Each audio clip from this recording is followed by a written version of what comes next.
Hello everyone, let's begin our guided tour. Welcome to the Museum of Museums. Museums have been a part of human history for over 2,000 years, but they weren't always like the ones we visit today. The history of museums is far older and much stranger than you might imagine. We'll start over here in the Greek wing. Our word museum comes from the Greek museon, temples built for the muses, the goddesses of the arts and the sciences. Supplicants asked the muses to keep watch over academics and grant ingenuity to those they deemed worthy. The temples were filled with offerings of sculptures, mosaics, complex scientific apparatuses, poetic and literary inscriptions, and any other tribute that would demonstrate a mortal's worthiness for divine inspiration. We have arrived at the Mesopotamian wing. The first museum was created in 530 BC in what is now Iraq, and the first curator was actually a princess. Enigaldi Nana started to collect and house Mesopotamian antiquities in Egigpar, her house. When archaeologists excavated the area, they discovered dozens of artifacts neatly arranged in rows with clay labels written in 3 languages. She must have had interesting parties.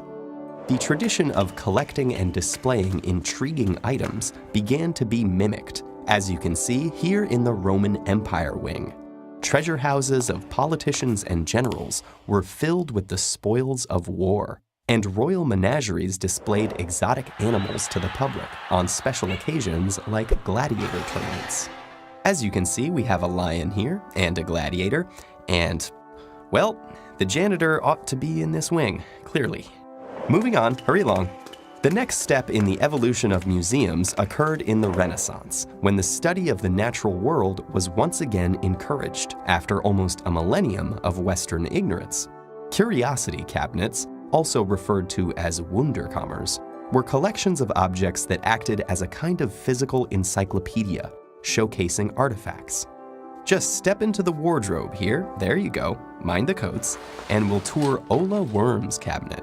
One of the most notable Wunderkammers belonged to a wealthy 17th century naturalist, antiquarian, and physician, Ola Worm.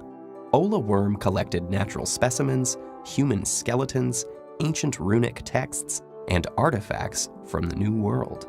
In other curiosity cabinets, you could find genetic anomalies, precious stones, works of art, and religious and historic relics. Oh my, you might not want to touch that. These cabinets were private, again, often in residencies, curated by their owners, rulers and aristocrats, as well as merchants and early scientists. Now, who hears a circus organ? In the 1840s, an enterprising young showman named Phineas T. Barnum purchased some of the more famous cabinets of curiosity from Europe and started Barnum's American Museum in New York City, a spectacular hodgepodge of zoo, lecture hall, wax museum, theater, and freak show that was known for its eclectic residents, such as bears, elephants, acrobats, giants, Siamese twins, a Fiji mermaid, and a bearded lady, along with a host of modern machinery and scientific instruments. Museums open to the public are a relatively new phenomenon. Before Barnum, the first public museums were only accessible by the upper and middle classes, and only on certain days. Visitors would have to apply to visit the museum in writing prior to admission, and only small groups could visit the museum each day. The Louvre famously allowed all members of the public into the museum, but only 3 days a week.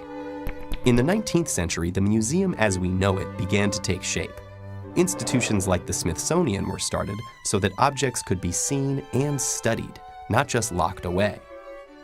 American museums in particular commissioned experiments and hired explorers to seek out and retrieve natural samples.